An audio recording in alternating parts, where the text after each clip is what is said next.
It's Frankenstein, Volume 3, Chapter 3. Victor Frankenstein narrating. I sat one evening in my laboratory. The sun had set and the moon was just rising from the sea.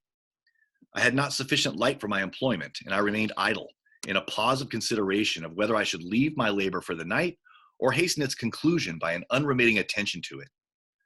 As I sat, a train of reflection occurred to me, which led me to consider the effects of what I was now doing. Oh, that would have been good in the first place, but good, Victor.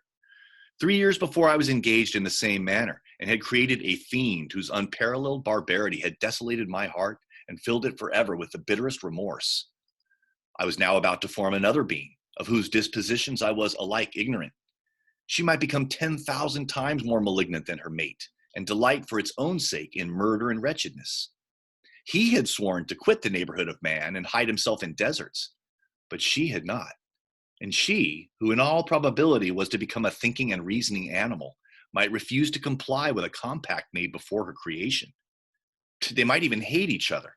The creature who already lived loathed his own deformity, and might he not conceive a greater abhorrence for it when it came before his eyes in the female form? She also might turn with disgust from him to the superior beauty of man. She might quit him, and he be again alone, exasperated by the fresh provocation of being deserted by one of his own species. Even if they were to leave Europe and inhabit the deserts of the New World, yet one of the first results of those sympathies for which the demon thirsted would be children, and a race of devils would be propagated upon the earth, who might make the very existence of the species of man a condition precarious and full of terror. Had I a right, for my own benefit, to inflict this curse upon everlasting generations? I had before been moved by the sophisms of the being I had created. I had been struck senseless by his fiendish threats. But now, for the first time, the wickedness of my promise burst upon me. I shuddered to think that future ages might curse me as their pest, whose selfishness had not hesitated to buy its own peace at the price, perhaps, of the existence of the whole human race. I trembled, and my heart failed within me, when, on looking up, I saw, by the light of the moon, the demon at the casement. A ghastly grin wrinkled his lips as he gazed on me, where I sat fulfilling the task which he had allotted to me. Yes, he had followed me in my travels. He had loitered in forests, hid himself in caves, or taken refuge in wide and desert heaths. And he now came to mark my progress and claim the fulfillment of my promise. As I looked on him, his countenance expressed the utmost extent of malice and treachery. I thought with a sensation of madness on my promise of creating another like to him, and trembling with passion, tore to pieces the thing on which I was engaged.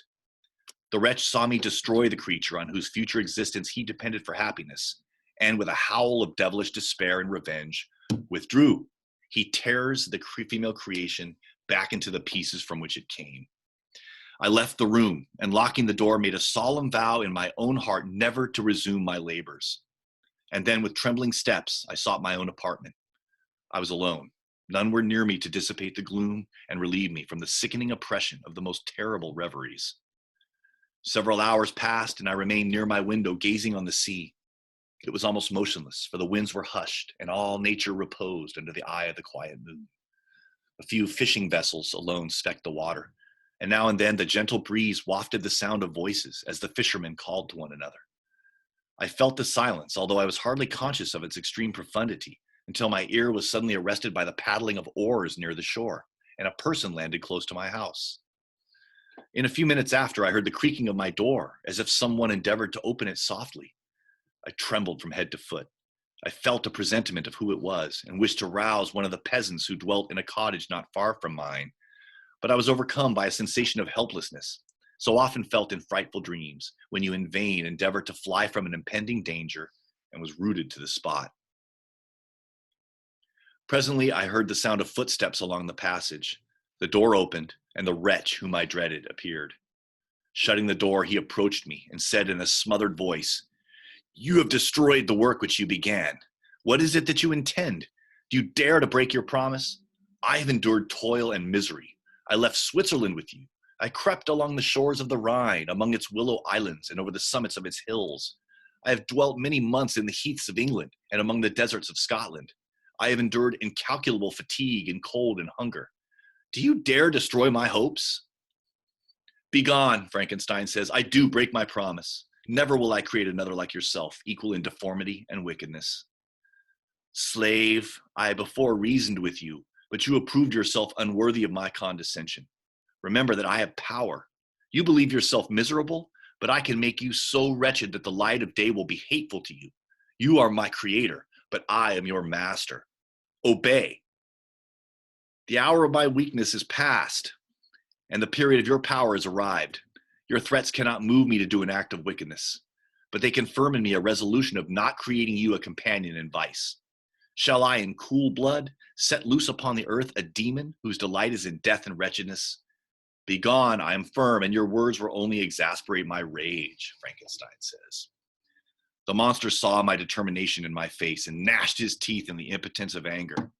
Shall each man, cried he, find a wife for his bosom, and each beast have his mate, and I be alone? I had feelings of affection, and they were requited by detestation and scorn. Man, you may hate, but beware, your hours will pass in dread and misery, and soon the bolt will fall which must ravish you from your happiness forever. Are you to be happy while I grovel in the intensity of my wretchedness? You can blast my other passions, but revenge remains. Revenge, henceforth dearer than light or food. I may die, but first you, my tyrant and tormentor, shall curse the sun that gazes on your misery. Beware, for I am fearless and therefore powerful. I will watch you with the wiliness of a snake, that I may sting with its venom. Man, you shall repent of the injuries you inflict. Devil, cease, Frankenstein says, and do not poison the air with these sounds of malice. I have declared my resolution to you, and I am no coward to bend beneath words. Leave me, I am inexorable. It is well, creation says, I go, but remember, I shall be with you on your wedding night. I started forward and exclaimed, Villain, before you sign my death warrant, be sure that you yourself are safe. I would have seized him, but he eluded me and quitted the house with precipitation. In a few moments, I saw him in his boat, which shot across the waters with an arrowy swiftness and was soon lost amid the waves. All was again silent, but his words rung in my ears. I burned with rage to pursue the murderer of my peace and precipitate him into the ocean. I walked up and down my room hastily and perturbed, while my imagination conjured up 1,000 images to torment and sting me. Why had I not followed him and closed with him in mortal strife? But I had suffered him to depart, and he had directed his course toward the mainland. I shuddered to think who might be the next victim sacrificed to his insatiate revenge. And then I thought again of his words, I will be with you on your wedding night. That then was the period fixed for the fulfillment of my destiny. In that hour I should die, and at once satisfy and extinguish his malice. The prospect did not move me to fear. Yet, when I thought of my beloved Elizabeth, of her tears and endless sorrow when she should find her lover so barbarously snatched from her, tears, the first I had shed for many months, streamed from my eyes, and I resolved not to fall before my enemy without a bitter struggle. But really, who's going to take who in that fight? The night passed away, and the sun rose from the ocean. My feelings became calmer, if it may be called calmness, when the violence of rage sinks into the depths of despair. I left the house, the horrid scene of the last night's contention, and walked on the beach of the sea, which I almost regarded as an insuperable barrier between me and my fellow creatures. Nay, a wish that such should prove the fact stole across me. I desired that I might pass my life on that barren rock, wearily it is true, but uninterrupted by any sudden shock of misery. If I returned, it was to be sacrificed, or to see those whom I most loved die under the grasp of a demon whom I had myself created. I walked about the isle like a restless specter, separated from all it loved and miserable in the separation. When it became noon and the sun rose higher, I lay down on the grass and was overpowered by a deep sleep. I had been awake the whole of the preceding night. My nerves were agitated and my eyes inflamed by watching and misery. The sleep into which I now sunk refreshed me, and when I awoke, I again felt as if I belonged to a race of human beings like myself, and I began to reflect upon what had passed with greater composure. Yet still the words of the fiend rung in my ears like a death knell. They appeared like a dream, yet distinct and oppressive as a reality. The sun had far descended, and I still sat on the shore, satisfying my appetite, which had become ravenous, with an oaten cake, when I saw a fishing boat land close to me, and one of the men brought me a packet. It contained letters from Geneva, and one from Clerval entreating me to join him. He said that nearly a year had elapsed since we had quitted Switzerland, and France was yet unvisited. He entreated me, therefore, to leave my solitary isle and meet him at Perth in a week from that time, when we might arrange the plan of our future proceedings.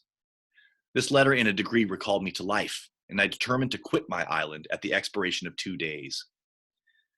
Yet before I departed, there was a task to perform, on which I shuddered to reflect. I must pack my chemical instruments, and for that purpose I must enter the room which had been the scene of my odious work, and I must handle those utensils, the sight of which was sickening to me. The next morning at daybreak, I summoned sufficient courage and unlocked the door of my laboratory. The remains of the half-finished creature whom I had destroyed lay scattered on the floor, and I almost felt as if I had then entered the chamber. Oh, as if I had mangled the living flesh of a human being. I paused to collect myself and then entered the chamber. With trembling hands, I conveyed the instruments out of the room, but I reflected that I ought not to leave the relics of my work to excite the horror and suspicion of the peasants, and I accordingly put them into a basket with a great quantity of stones, and laying them up, determined to throw them into the sea that very night. And in the meantime, I sat upon the beach, employed in cleaning and arranging my chemical apparatus. So he puts all the chunks of the female creation into like a giant picnic basket. He's going to go sail it out into the ocean. Nothing could be more complete than the alteration that had taken place in my feelings since the night of the appearance of the demon. I had before regarded my promise with a gloomy despair, as a thing that, with whatever consequences, must be fulfilled. But I now felt as if a film had been taken from before my eyes, and that I for the first time saw clearly. The idea of renewing my labors did not for one instant occur to me. The threat I had heard weighed on my thoughts, but I did not reflect that a voluntary act of mine could avert it. I had resolved, in my own mind, that to create another like the fiend I had first made would be an act of the basest and most atrocious selfishness, and I banished from my mind every thought that could lead to a different conclusion. Between 2 and 3 in the morning, the moon rose, and I then, putting my basket aboard a little skiff, sailed out about 4 miles from the shore. The scene was perfectly solitary. A few boats were returning toward land, but I sailed away from them. I felt as if I was about the commission of a dreadful crime, and avoided with shuddering anxiety any encounter with my fellow creatures. At one time, the moon, which had before been clear, was suddenly overspread by a thick cloud, and I took advantage of the moment of darkness and cast my basket into the sea. I listened to the gurgling sound as it sunk, and then sailed away from the spot. The sky became clouded, but the air was pure, although chilled by the northeast breeze that was then rising. But it refreshed me and filled me with such agreeable sensations that I resolved to prolong my stay on the water, and fixing the rudder in a direct position, stretched myself at the bottom of the boat.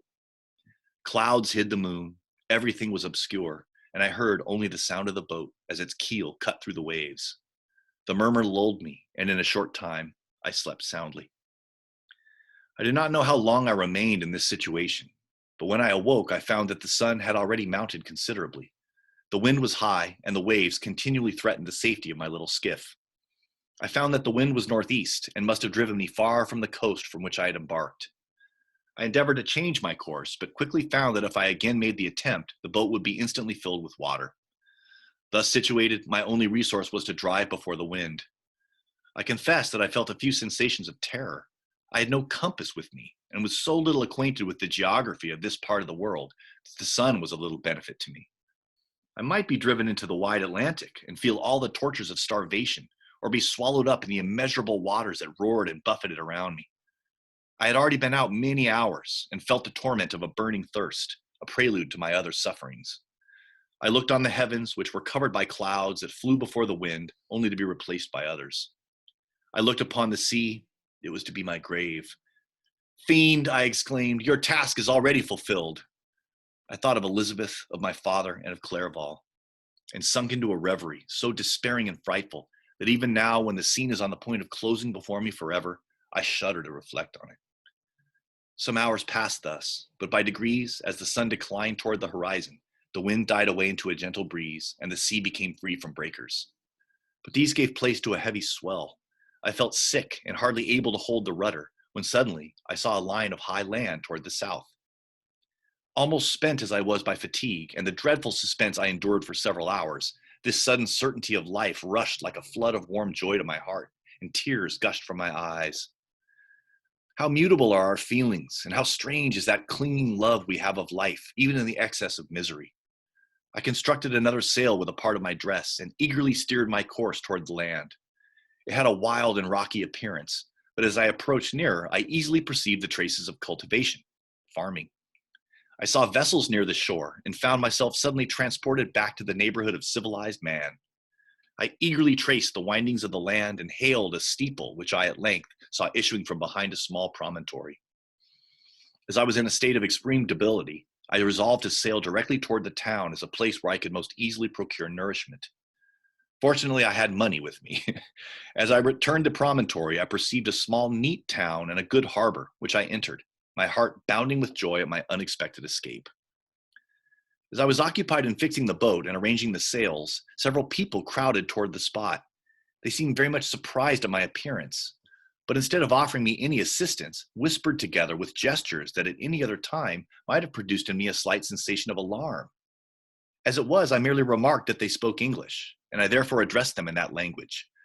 "My good friends," said I, "will you be so kind as to tell me the name of this town and inform me where I am?" "You will know that soon enough," replied a man with a gruff voice. "May be you are come to a place that will not prove much to your taste, but you will not be consulted as to your quarters, I promise you."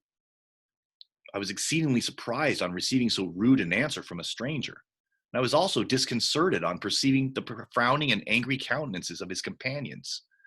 "Why do you answer me so roughly?" I replied. "Surely it's not the custom of Englishmen to receive strangers so inhospitably." "I do not know," said the man, "what the custom of the English may be, but it is the custom of the Irish to hate villains." While this strange dialogue continued, I perceived the crowd rapidly increase. Their faces expressed a mixture of curiosity and anger, which annoyed and in some degree alarmed me. I inquired the way to the inn, but no one replied. I then moved forward, and a murmuring sound arose from the crowd as they followed and surrounded me, when an ill-looking man approaching tapped me on the shoulder and said, "Come, sir, you must follow me to Mr. Kerwin's to give an account of yourself." "Who's Mr. Kerwin? Why am I to give an account of myself? Is not this a free country?" "Aye, sir, free enough for honest folks. Mr. Kerwin is a magistrate, and you are to give an account of the death of a gentleman who was found murdered here last night." This answer startled me, but I presently recovered myself. I was innocent. That could easily be proved. Accordingly, I followed my conductor in silence and was led to one of the best houses in the town. I was ready to sink from fatigue and hunger, but being surrounded by a crowd, I thought it politic to rouse all my strength, that no physical debility might be construed into apprehension or conscious guilt. Little did I then expect the calamity that was in a few moments to overwhelm me and extinguish in horror and despair all fear of ignominy or death. I must pause here, for it requires all my fortitude to recall the memory of the frightful events which I am about to relate in proper detail to my recollection. Now there is a murder in this town, and the people seem to be looking at Frankenstein like, "What are you doing here? Who are you?" Right? So that's their setup for Volume 3, Chapter 4, which is what I'd like you guys to complete on your own or listen to me read it, which is already recorded between now and frickin' Wednesday. All right. So let me see if I can